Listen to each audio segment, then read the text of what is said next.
Kada Eskwela 2025. Ang aming pong pasasalamat sa pangunguna ni Ma'am May Guillermo, ang ating napakasipag na punong guro. Ang aming pong pasasalamat sa lahat ng dumalo ngayong umaga, mga stakeholders, pinangunahan ng mga corpis at siyempre naririto ang ama ng ating barangay, si Barangay Captain Victor de la Cruz, ang representative ng PNP.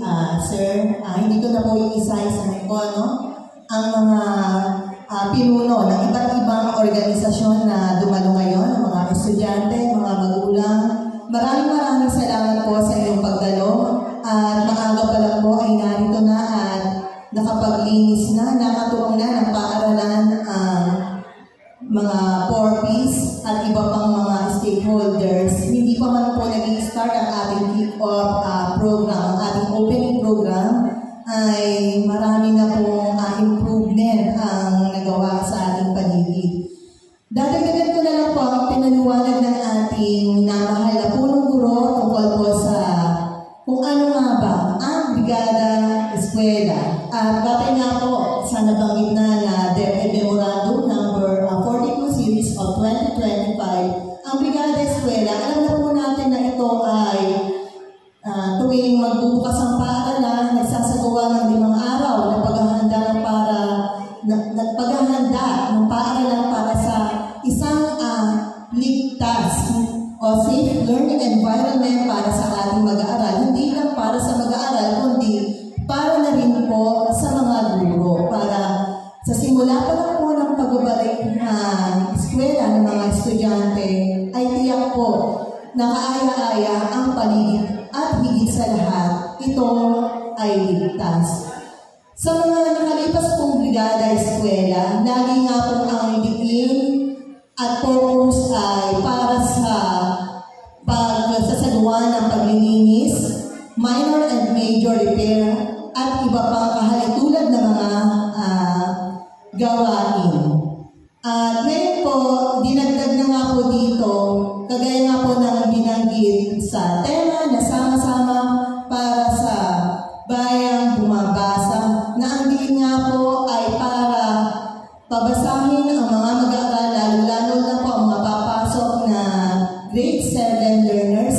At binibigyan din po dito, may 7 focus po ang Brigada Eskwela 2025 at bibigyan din ko na lang po yung kabuuan nito na kung saan ito nga po ay hinihikayat na maging engaged ang magulang, maging katuwang, mas palakasin ang engagement ng magulang upang makatuwang ng mga guro sa pagpapabasa ng anak, paggabay sa pagbabasa upang matamo po ang tinatawag na ng functional literacy na naipaliwanag na po ng ating mahal na punong guro kanina. Ito nga po ang kailangang pagtulong-tulungan natin bukod po sa isang maganda, ligtas at maayos na learning environment. Higit po dito ay kailangan natin na mapataas ang kakayahan, kasanayan sa pagbabasa ng mga mag-aaral, lalo na po ang mga mag-aaral.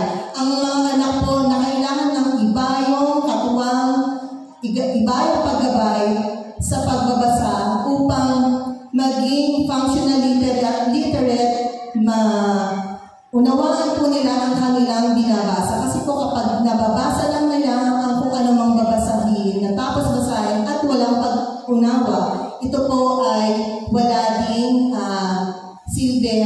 Kaya kailangan na matuto talagang maging maunawa sa pagbabasa ang mga mag-aaral. Isa pa pong binigyang pansin dito, sa kaibahan po ng Brigada Eskwela ngayong taon ito, yung nabanggit na rin po ni Ma'am May, na tinatawag na National Inventory Day, na kung saan pagsasagawa nga po ito ng isang efficient and effective inventory or data gathering at pagsusumite ng updated report kung ano nga po ang mga resources sa isang paaralan upang ang DepEd naman po ay makagawa ng mga plano at ng mga priority PPAs upang matugunan ang mga pangunahing pangangailangan ng bawat paaralan. Kaya hinihikayat po namin kayo, bukod pa po sa inyong palagiang pagsuporta sa paaralan,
Friday. At sa buong taon po, magsama-sama po tayo. Kayo ang aming kabrigada.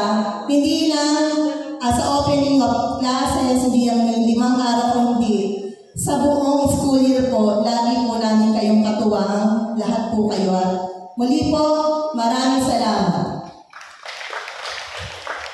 Thank you so much, Ma'am Mario Sainz.